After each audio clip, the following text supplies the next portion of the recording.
our birthday, the day we were born, represents the day we left our spirit form and became human. And I can think of nothing more spiritual than honoring that day every year. That is the day we began our lives. We're all miracles. The fact that we're here at all is a miracle.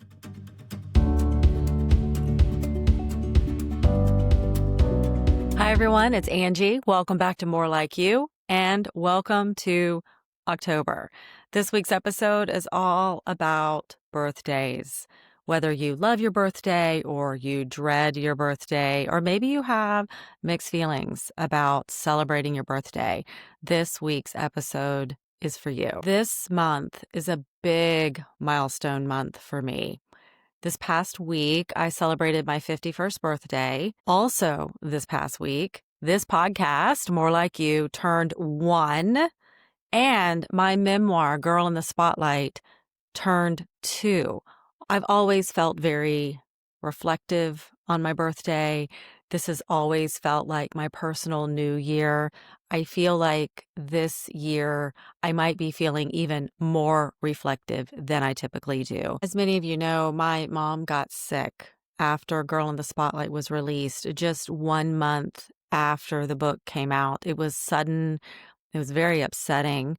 And she died the following June, less than 2 weeks after my son Dylan graduated from high school. So last October, when I was turning 50 and I was grieving the recent loss of my mom, I was adjusting to Dylan being off at college, I launched this podcast because simply it felt like it was time. It felt like it was time to shift my energy back towards creating and communicating and telling stories. You know, you have to give yourself space to grieve, and I did do that. But there also comes a point when life calls you to get up and re-engage with your life. And so here we are. Another year has gone by. This has been a great year of podcasting. This is the 21st episode of More Like You. This has also been a growing year, a healing year. I'm still processing a lot because so much has happened and I've changed a lot. That's why I'm so happy to share my conversation with today's guest, Tamar Hurwitz-Fleming. Tamar is the author of How to Have a Happy Birthday, and Tamar reminds us that our birthdays are a personal holiday. It's a spiritual day. It's a day worthy of pausing and reflecting.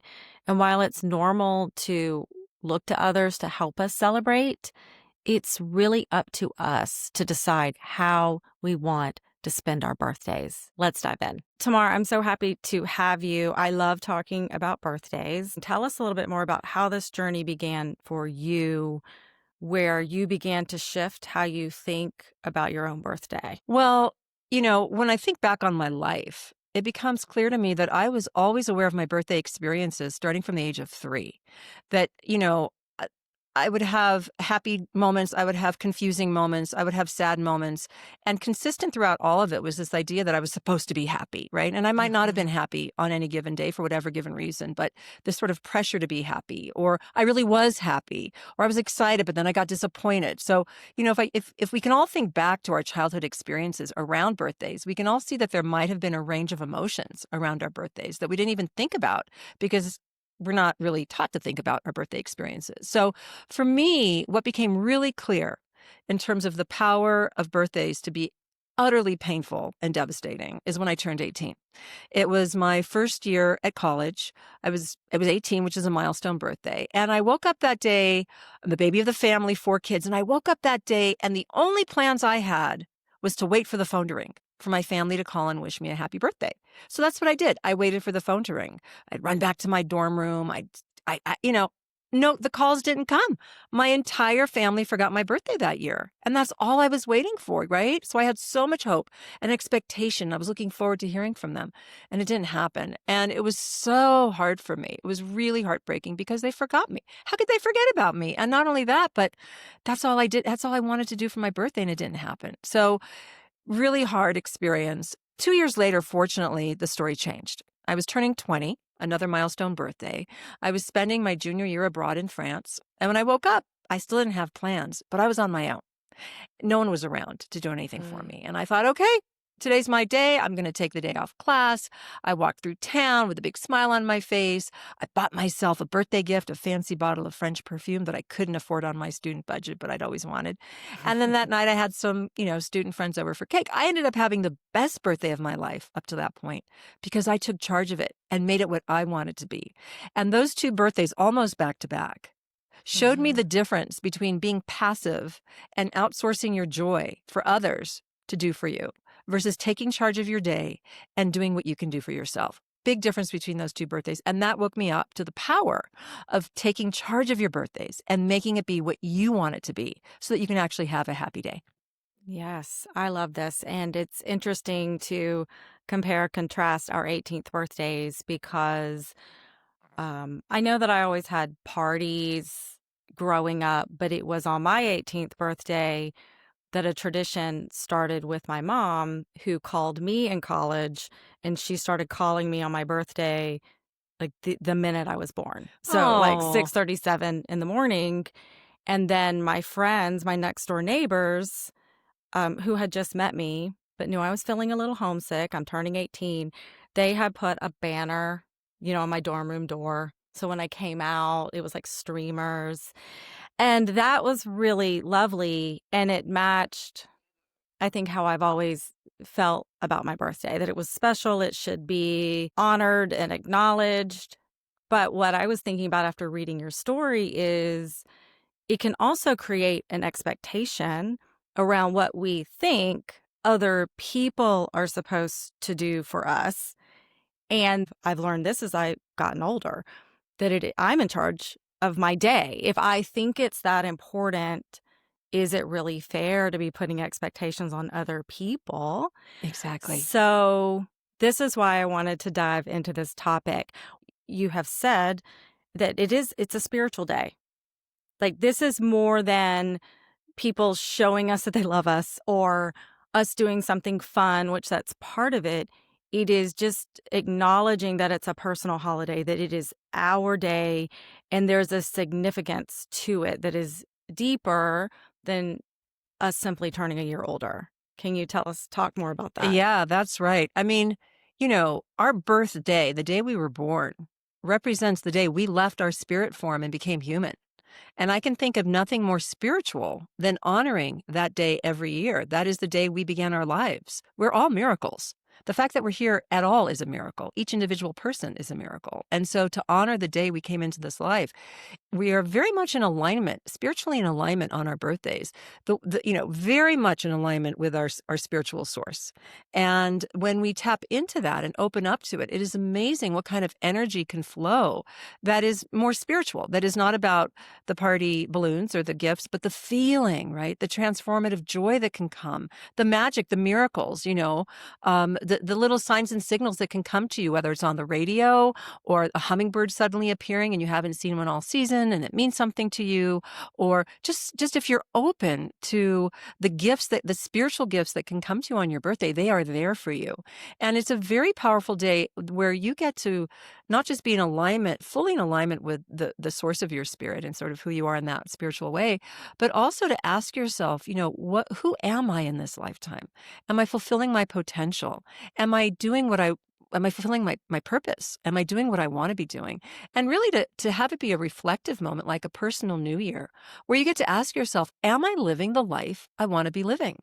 And if I'm not, what's one thing I can do in the coming year to shift closer towards that life I want to be living, right? I'm not talking about the gym membership, the New Year's resolutions where we go to the gym and 2 weeks later we stop. I'm talking about the big stuff. Like, am I fulfilled in my life? That's a really big question. Some of us are, some of us aren't, some of us are and aren't, right? And so use your birthday as a portal through which you have that conversation with yourself from a sacred spiritual place, and let yourself dream of what's possible and let yourself think about what you can do to help make that happen in the coming year. I was telling you about my mom. So my mom passed away right before my 50th birthday, which I celebrated last year.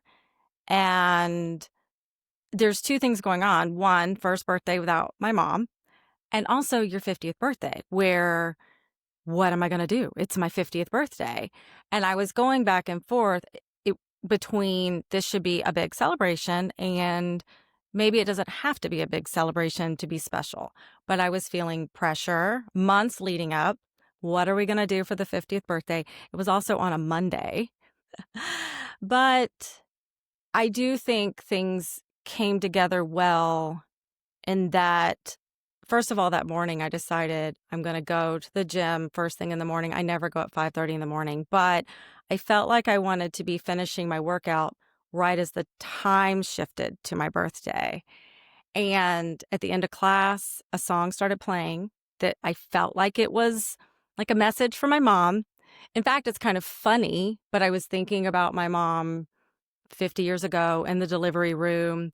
And the song was, "Hey, look, Ma, I made it." But I Oh. was like on the treadmill, kind of laughing and crying. And then when I got in the car, I was like, I'm going to turn 50 in my car, driving home. I didn't really think this through. So I rolled the windows down and I thought I turned it to a radio station that my mom always listened to. And there was a commercial on. And I was like, ah. But right when the clock turned my birthday time, the commercial ended and it was Cyndi Lauper's Girls Just Want to Have Fun. Oh. And I really felt like, I mean, this could be one of those things where people are like, you're making it mean something because you need it to mean something. But I felt it as a message, a spiritual message that this is your day. Have fun. So we can talk more about the parties and different things, but I would say just in this past year, I really started to feel the spiritual significance of our birthday and why it matters and why it's important. So I'm just really glad that you're bringing this piece of it to the conversation. Yeah, and I'm very moved by your story because I just said I didn't know your story. And I had Mm. just said that when we open up to it, the signs and signals will come. And they did for you. They did. I mean, right Mhm. at 6:37, it shifted to the song, Girls Just Want to Have Fun. What a gift. What a message. And yes, if we're not having fun in life, let's try and have some more, right? Life should be many things, but if we can have fun, if we're able to have fun, let's generate as much joy as we can while we're here in this life. Why not? So birthdays can be fun and joyful, but so can our life. And I feel like sometimes we're so weighed down with the responsibilities of life or the grief of the collective trauma, right, of the world, that we don't allow ourselves to actually enjoy the lives we have. And many of us have, knock on wood, good lives. And so how can we amplify our joy to raise that vibration in the world? How can we raise more positive energy in the world by actually enhancing the positive energy in our life? And the birthday gives us an opportunity to do that. And so, yes, it is a very spiritual day. And I love that you made some choices. It sounds like you didn't have plans for your 50th birthday. You I woke up and you decided to go to the gym before, your birthday actually kicked in, or did you actually have plans?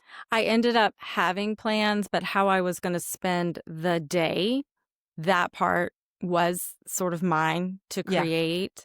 I ended up having a party and I felt so moved that people came on a Monday to show up for a happy hour at this beautiful pool club.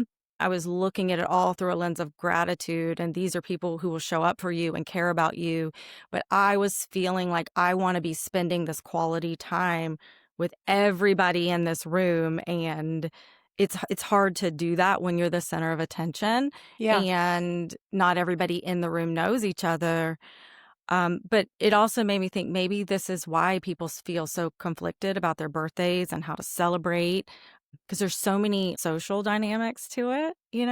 So, but overall, it was a beautiful day. It sounds like it, and I'm happy for you that it was, especially dealing with the grief of your mother not being there for the first time. She was there for you spiritually. That's another thing that's beautiful about the spiritual power of birthdays is on my birthday, I feel the spirit. My parents died within the past 5 years, and I Hmm. feel their spirit so strongly on my birthday. I feel their love, I feel their light, and I feel their spirit on their birthdays. And so, I'm getting emotional just even thinking about it because the love is so pure in there, and our birthdays really allow us to receive it and be present for it. Um, but I do want to say that, social dynamics, we're very sensitive on our birthdays. We're very sensitive. We are there to be the center of attention. We're there to receive the love and good energy. But we're also, a lot of us are people pleasers. A lot of us tune into other people's feelings and want to make sure they're okay, which is all fine. But when it's your birthday, it's really about you.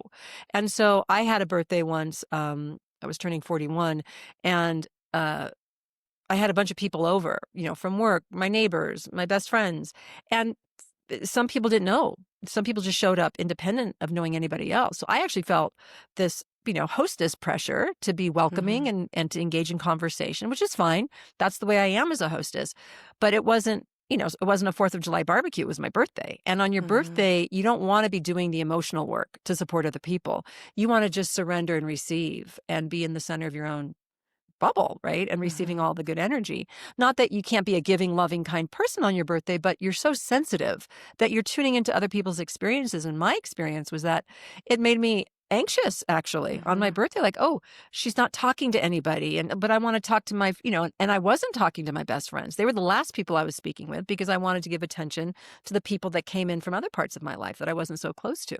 So I learned that year, like, okay, got it. When I turned 50, I had a lovely party, but it was just my family and best friends, and everybody knew each other, and I could Mm. relax because everybody knew and loved each other. Right. That was wonderful. Or I'll just have a dinner party with, like, 4 of us. It seems like my kids, so my oldest is now 19, my youngest is 13, but they all figured this out. They knew this as children because I was bringing what I would call party pressure. Like, it's your birthday. We have to acknowledge you because we're celebrating. It's worth celebrating. And I'm always like, the more the merrier. If you invite this person, you need to invite that person because we don't want people to feel left out. But that was creating stress. And as they got a little bit older and could really communicate, I started to shift to we truly do what they want to do. I let them plan it. But I also noticed that it creates some conflict in me if I just do what they tell me to do. Have I done my part? Like, should I be doing something extra? It's like there's this weird pressure of even how to acknowledge people that you care about on their birthdays. Yeah, for sure, and a lot of people, we actually self-sabotage our birthday joy. Birthday blues, birthday anxiety, self-sabotage is a thing. It's actually chapter 2 of my book because a lot of us go through that. Sometimes we'll tell people, "Oh, I don't want anything. I don't want cake. I don't want a big deal." But really, we actually do want you to give us cake and to make a big deal. And when we say, "Oh, Mhm. no, no, I don't want anything," we're self-sabotaging. We're shutting ourselves down well in advance to any joy we could have by being vulnerable and open to people coming to celebrate us.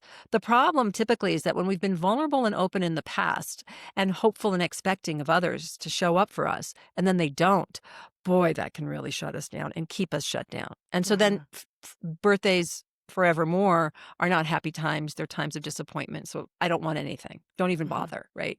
So there's some deeper psychological, subconscious stuff at play around our birthdays. I'm Mhm. sure a lot of your listeners can maybe hear themselves in that as well. And if they are, let me promise you there's hope.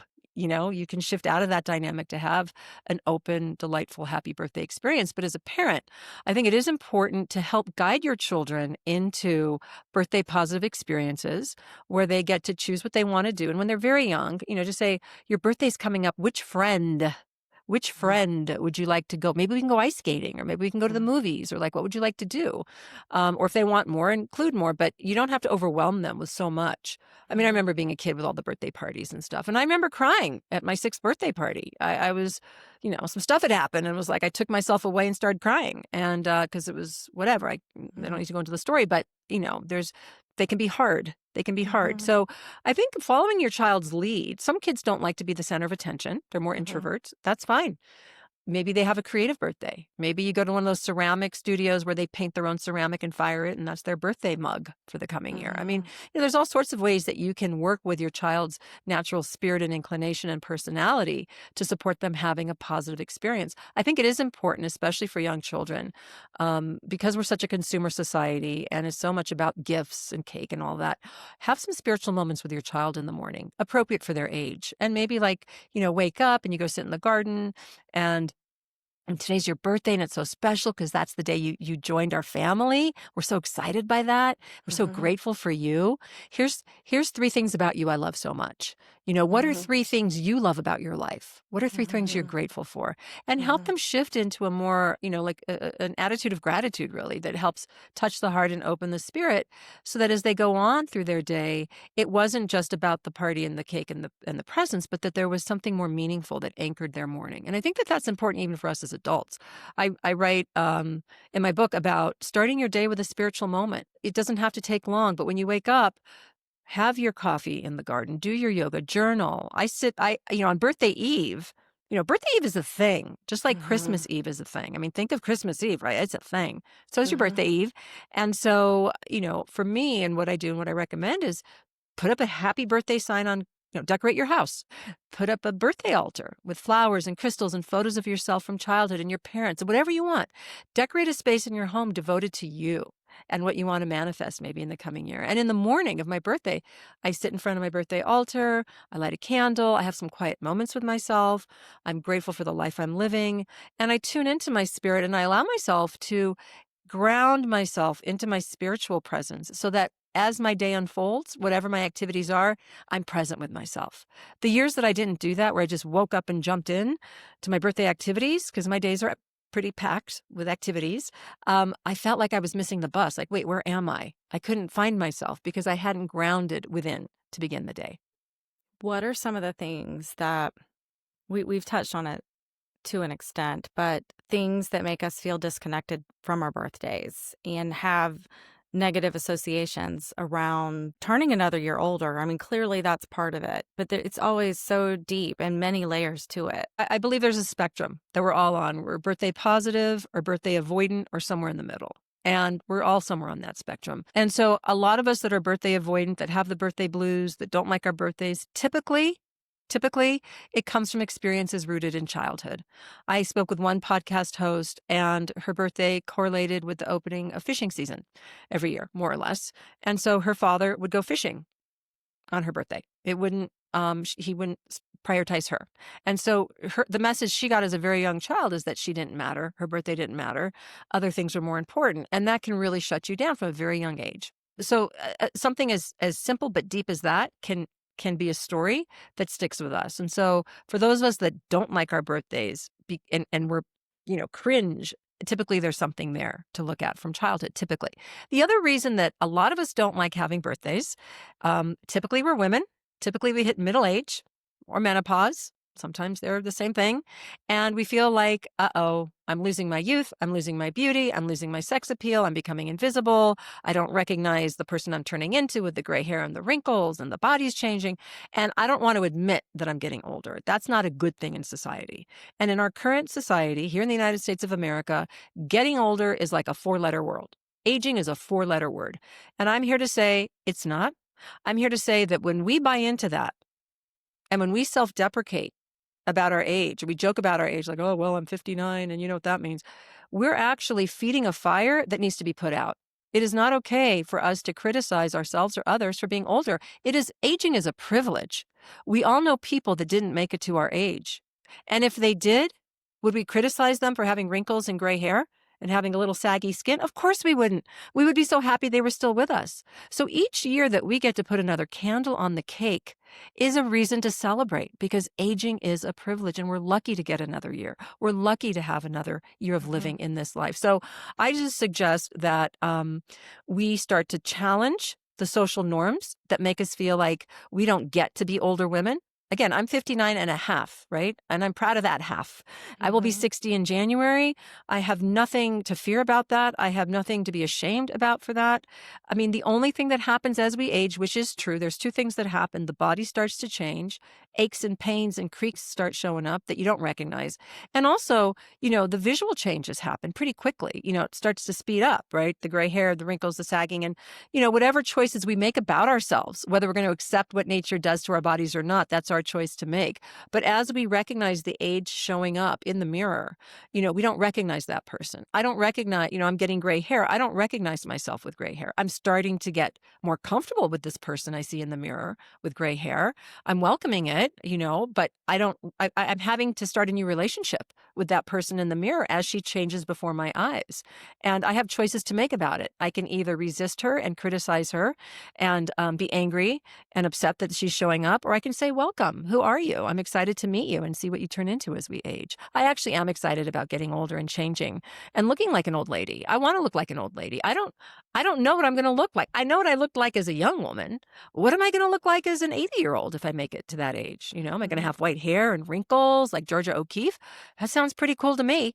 I'm curious to see what nature has in store for me. I definitely get the concept that you address in your book that our birthdays are our responsibility. Do we ask for what we want from other people? Do we give space to be surprised? Or are we setting ourselves up for disappointment if we leave it open? How do we deal with other people and the actual celebration? Great question. Really good question, because it's complicated, right? So on one hand, we're supposed to take charge, but on the other hand, we want other people to show up for us. And so both can be true. So for instance, I'm turning 60. My husband and I are going to go on a 10-week trip to India to celebrate my 60th. Super excited about that. But prior to that, we're going to be in New York City. And I told my husband I want to have a dinner party a few days earlier with my New York friends. And I want to be at a nice restaurant, and you get to figure out the rest. Right? So he and my brother are figuring out where we're going and what we're doing, but I was very clear what I wanted. I wanted the party with this group of people, and I wanted a nice restaurant. Now, my husband knows what I like. He knows what food I like. And so there's that way of like, you can surprise me after I've told you what I want. Right? Another example is like, okay, will you please, I'm having a party, I'm having a barbecue for my birthday. Will you please bring me the cake? And so here's the flavors I love. Here's the 3 flavors I love. Here's the 2 flavors I don't like. Go ahead and surprise me. So you're creating some structure that you're letting people know what would please you, but they get to choose how to please you. Yes. So what are your thoughts about surprise parties? And I wonder if, there could be a trap where people are kind of hoping for a surprise, but then you've kind of ruined your own surprise by hoping for a surprise. Yeah, They're complicated. Surprise they are parties. complicated. I think it depends. If you have if you're partnered with somebody, it might be wise to have a conversation at some point early enough in your relationship. Say, hey, just so you know, I'm not asking for it this year or next year, but one day in my life, I would love to have a surprise party. So I'm just letting you know that now, and I'm never going to say it again. And I hope it happens at least once. So you can say something like that so that you're not getting in your own way. So if you really don't want a surprise party, and some people really don't, you get to say, hey, partner, I really never want a surprise party in my life. So be very clear about that, because that can really trigger people. And the last thing we want to do is think we're doing something great, hurt someone on their birthday. I was really frustrated. One of my best friends was turning 40, and we were having a surprise party for her, and her mother spilled the beans. Which is like, how? I mean, I really questioned the relationship the mother had with the daughter. Like, do you resent your daughter? Do you not want her to have joy? Like, what's the subconscious impetus for spilling the beans? And it upset me because it's so hard to make a surprise party happen, So I just feel like if you're part of a surprise party, honor it for what it is and contain it. It's hard to keep surprises, actually. It really is. It is. It's a weird phenomenon. So only tell people that need to know.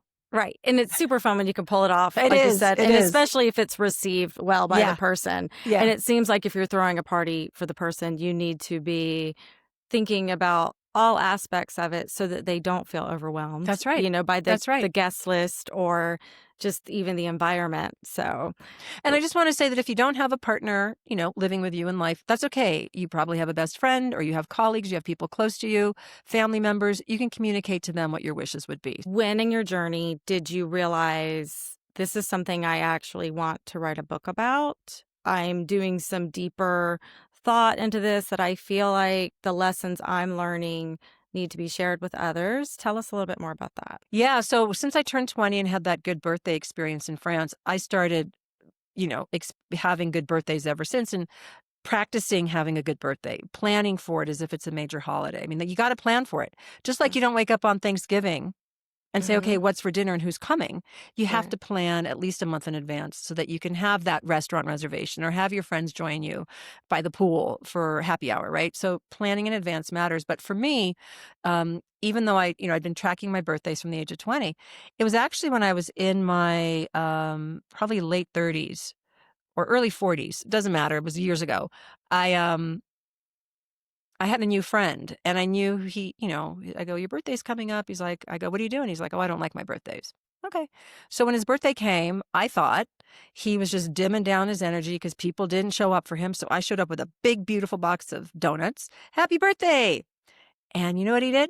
He slammed his hand on the table and said, I told you I don't like my birthdays. And he got mad at me. And it Mm. was like, wow, he means it.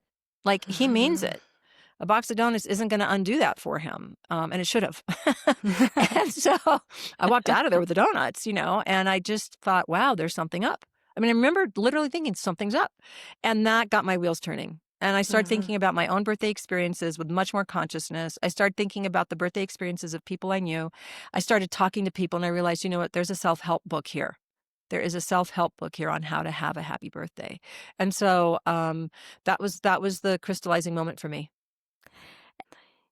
You bring up something important there, and that is this balance where we have to take what people say at face value, but in the back of our minds, we are questioning what they're saying, and sometimes it takes a situation like that to realize, "Oh, they were telling me the truth." And I do think as I'm getting older, especially like I said with my kids, I am trying to do a better job at taking what people say at face value. I had to figure that out for myself as well. Yeah. And there's even a story. I have little anecdotes in my book. There's even a story of, I think it was a 17-year-old girl who, you know, her best friend's like, "Oh, it's your birthday. What are you doing? Can I come over?" And I'm like, "No, no, no."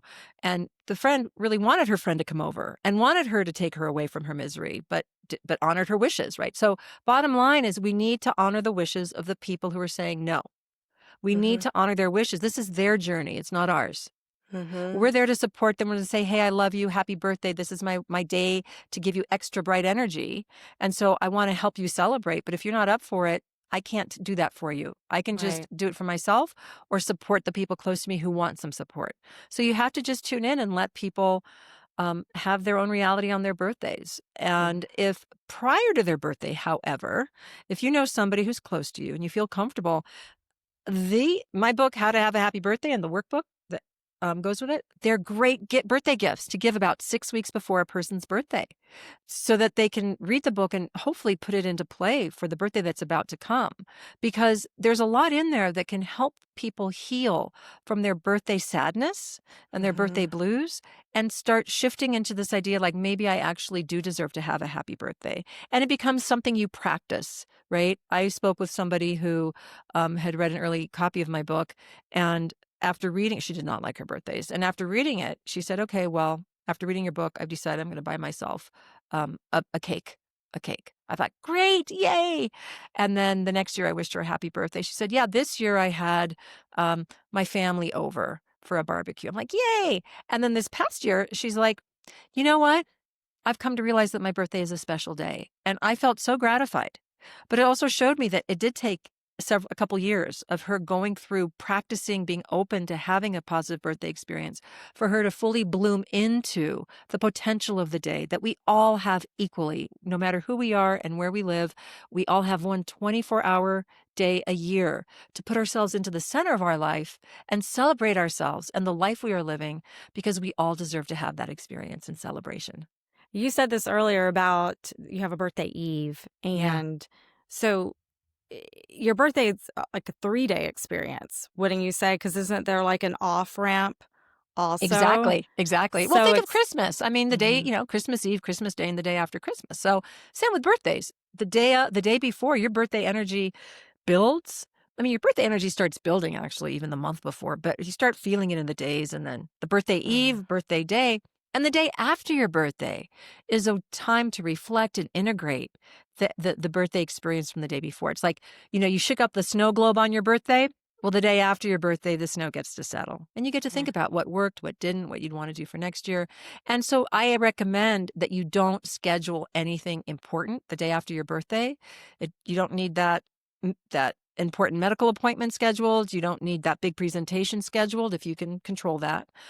Try and keep the day after your birthday calm and clear so that you can actually enjoy your birthday. Because if you have a big presentation the day after your birthday, you're going to be thinking about it on your birthday. That's just human nature. So try and give yourself that 3-day period to really, really enjoy. But your birthday is the day. I just want to be clear about that. Even if, you mentioned you turned 50 on a Monday, sometimes people would have wanted to have their party on a Saturday, like a couple days before. And you could have done that, and that would have been nice. But Monday, you still needed to celebrate your birthday, right? I'm Mhm. happy you had your birthday party on the Monday. It was Mhm. totally in alignment with your day. And that to me is perfect. Now, you have not always had a happy birthday. You write in your book about there was one year in particular where there was some tragedy and a lot of sadness and grief in your family. And obviously, this is going to happen to us at some point in our lives where we don't feel happy on our birthday for reasons that have nothing to do with our history of birthdays. Just something has happened. What do we do then? Every birthday is going to be different because there's going to be there might be personal tragedy, like happened to me when I turned 51, or regional tragedy. This past year, the LA fires were burning on my birthday, and I have family in LA. They had bags packed ready to flee. So, there was a serious, heavy energy weighing down on my birthday experience, and I knew that. And when my birthday eve came and I started creating the altar, I felt it, and I ended up writing about it. I put a little blog out on my social media, like, the fires are burning. My birthday eve is here and the fires are burning and my energy it's pain. My heart is heavy, right? And that's real. So every year a birthday, you can't control what will happen. You can only do your best to show up and plan for your birthday experience. And then when stuff happens, you just deal with it. You just deal with it because that's life. And have compassion, allow mercy and grace to come in, allow your tears to flow. And some birthdays are going to be more difficult than others. But what I do recommend is don't let the pain of a past birthday keep you from having joy on future birthdays. I know people whose birthdays were on 9/11 and they think, oh, 9/11. It's like, yeah, 9/11 happened and it was a tragedy for the nation and for people personally, but you're still allowed to have a happy birthday on 9/11. It's okay, Mhm. right? Yeah. So some people have birthdays on holidays and people are distracted, busy. There's other things going on. What do we do if our birthday is on a holiday? Sometimes that's a harder situation to be in. On one level, if you're born on Christmas or on New Year's Day, there's something really cool about that, like the alignment. But at Hmm. the same time, all those birthday parties you go to at every other day of the year, where all the friends are showing up and they're not showing up for yours because it's Christmas and they're all traveling to see their family, they're not in town, or it's New Year's and they're all going off and doing something else. Yeah, that sucks. I admit that. That's hard. However, it doesn't mean you don't get to have an equally joyful birthday. You just have to be more creative and Hmm. figure out what will bring you joy and how can you structure that joy into your day. If you share a birthday with baby Jesus, right, on Christmas, Hmm. and let's think about it, by the way, what is Christmas? Christmas is the biggest holiday in the year, biggest holiday Hmm. of the year in the United States, and it's a birthday celebration, Hmm. right? We're celebrating someone's birthday. So if your birthday aligns with a holiday like that, you carve out space in your own life and in your own home. Let's say you celebrate Christmas and you have Christmas decorations, put up your birthday decorations and put them up a Hmm. week early, right? Not just the night before. Go ahead and start to, elbow your way into the space Hmm. so that your birthday energy gets equal, if not even more presence depending on your family situation, your home situation and what you're doing. But you just have to be more creative. And for those of you that have birthdays on New Year's, or Christmas and you want to have birthday parties like a 50th, go ahead and have it a few weeks before. That's okay. Go ahead and have it, leading up to your birthday, not after, but leading up. And then go ahead and let your birthday be something special. Do you want a day at the spa? Do you want to go on a fabulous hike with a couple close friends or family Hmm. members? Do you want to bake yourself an amazing cake that's going to take you 8 hours? I mean, what is it that you want? Do you want to be creative and make a birthday collage? Figure out what you want to do for yourself that can bring joy and satisfaction. And you're going to have to just break away from this idea that you get to have what everybody else gets to have on their birthday because that's just not how it lines up, because your friends Mhm. typically aren't as available. And when you think of the birthday, which again is what I love about your message in your book, as it's a personal experience, it's a spiritual experience, and it's our day. It really is a opportunity to be reflective on purpose Yeah. and kind of do what you want to do. And sometimes it takes time to figure out, well, what is that? Um, and I do like you have this workbook that goes along with the book, and it's seems to be asking questions that run deeper than the birthday, as you Oh, for said. sure. You For really sure. are taking an inventory of where you are. And sometimes we save that for January 1st, like all this New Year's energy, but it's our personal New Year. Exactly. Yeah. Exactly. It is. Your birthday is your personal new year, and it's very personal. It's not about the world in review of the past year. It's about you. It's about your past year. It's about your coming year. And yes, Hmm. this workbook has a lot of deep questions to help you start to figure out and unravel what some of your birthday pain might be, what some of your birthday hopes might be. There's some questions there about aging. One of my favorite questions, two of them actually in the book, are what do I think I'm losing, or what have I lost as I've gotten older that I no longer have from the younger version of myself? Because that's a very valid question that has truth to it. But the following question asks, what do I now have as an older person that I did not have as a younger person? Because that is the point. Something's lost and something's gained, right? In every year that we age. And so what is it? And let's take inventory, and let's have our eyes open and our hearts open so that we can be open to ourselves every year when our birthday comes around, and realize that we are sacred, beautiful, miraculous beings, and we Hmm. deserve to celebrate ourselves just one day a year. That's right. We do. Thank you so much, Tamar. How can people find you and find your book so that they can start gifting this to other people and also figure out for themselves how to have a happy birthday? You can go to my website. It's called howtohaveahappybirthday.com. So you can find, the book's available on Amazon, Barnes and Noble, wherever books are sold. The workbook's on Amazon specifically, but howtohaveahappybirthday.com will take you there. I also have an audiobook, an ebook. I've hung my shingle as a birthday coach. So if anybody wants a birthday coaching session, I'm available for that as well. And you can also find me on Instagram and Facebook. And again, howtohaveahappybirthday.com will get you in touch with me. Sounds great. And I really appreciate you being a guest on my show leading up to my own birthday. And I will be sure to have a happy birthday. A lot of insights that you've shared with us. So thank you so much for being here. Thanks so much for welcoming me, Angie. It was my pleasure. Thank you for listening to More Like You. And I want to let you know that I am still processing and writing about my birthday experience this year. I'm still reflecting upon that, and I'm going to share my thoughts and reflections in this week's Hello Friday. Hello Friday is my weekly newsletter. I send it out almost every week on a Friday. It's a weekly dose of inspiration and encouragement delivered right to your inbox. So if you want to join my newsletter community, go to angiemazel.com, subscribe to sign up for Hello Friday. And if you like this episode, I really do hope that you'll subscribe, leave a review, share it with a friend. And anytime you have something to share, please tag me. I love to engage with the people who are reading and listening. I love using these conversations to help build community and connection. For me, that's what it's all about. So thanks again for listening to More Like You, and I'll see you back here next week.